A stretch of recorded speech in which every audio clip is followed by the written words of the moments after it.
যোৱা 17 তাৰিখে 3 বজাত দেশজুৰি নিৰ্বাচনী আয়োগে আমাৰ লোকসভা নিৰ্বাচনৰ সন্দৰ্ভত অধিসূচনা জাৰি কৰিছে, মডেল কোড অফ কণ্ডাক্ট। আমি সকলোৱে জানো দেশৰ সৰ্বোচ্চ নিৰ্বাচনী আয়োগ আৰু তাৰ পাছতে আইন বলবৎ হৈছে আৰু শাসন সম্পূৰ্ণ নিৰ্বাচনী আয়োগৰ হাতত। স্বতন্ত্ৰীয়া এটি আয়োগ, ইয়াত চৰকাৰী ক্ষমতা কাৰোৱে নাথাকে।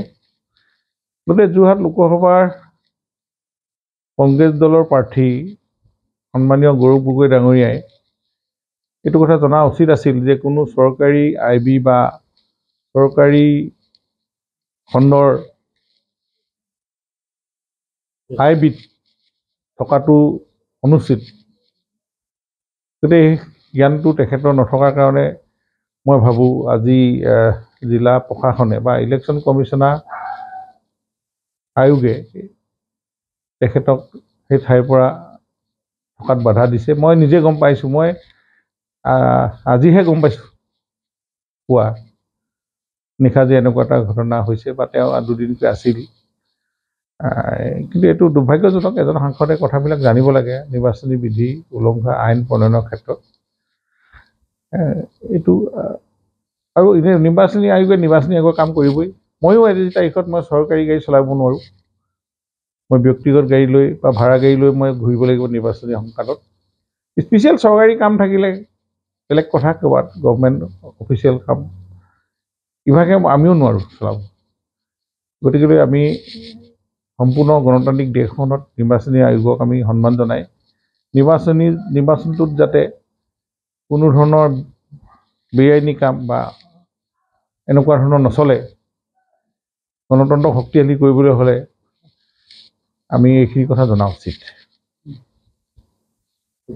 হয়, এতিয়ালৈকে বৰ্তমান অহা নাই, অহা কথা আছিলে বুলি কৈছিলে, কিন্তু এতিয়ালৈকে আহি পোৱা নাই।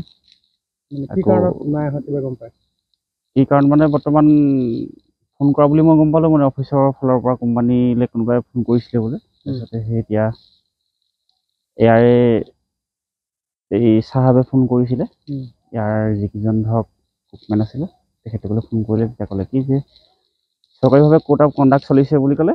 সেইটো কাৰণে বোলে এতিয়া বৰ্তমান ইয়াত এলাউ নাই বোলে থকাটো, কোম্পানী গেছত থকাটো এলাউ নাই বুলি ক'লে। গৌৰৱ গগৈক লগ কৰিবলৈ কোনোবা আহিছিলে নেকি? আহিছিলে মানে পাৰ্টি মানুহে সেই 4জনে দেখিছিলোঁ আৰু বেলেগটো আমি দেখা নাই। আৰু কিমান দেৰি অপেক্ষা কৰিলে? এইটো প্ৰথম দুজনটো এতিয়া 9টা বজাৰ পৰা এতিয়া জাষ্ট গৈছে আৰু জাষ্ট মানে ধৰক এই এতিয়া 10:40 ওলাই গৈছে। কিবা খানা চানাও এৰেঞ্জ কৰা হৈছিল? খানাটোতো ইয়াত এৰেঞ্জ নাই কৰা। কিবা মাংস লৈ আহিছিলে বোলে? এই কি কয় বাইকত দুজন আহিছিলে, তেখেতলোকে কৈছিলে যে মাংস লৈ আহিছিলোঁ। এতিয়া তেখেত নাহে আৰু মানে তেখেত বোলে এতিয়া সোণাৰী গ'ল, এইটো কথা ক'লে মানে আজি ইয়াত নাহে, তেনেকৈ ধৰণে কৈ গুচি গ'ল।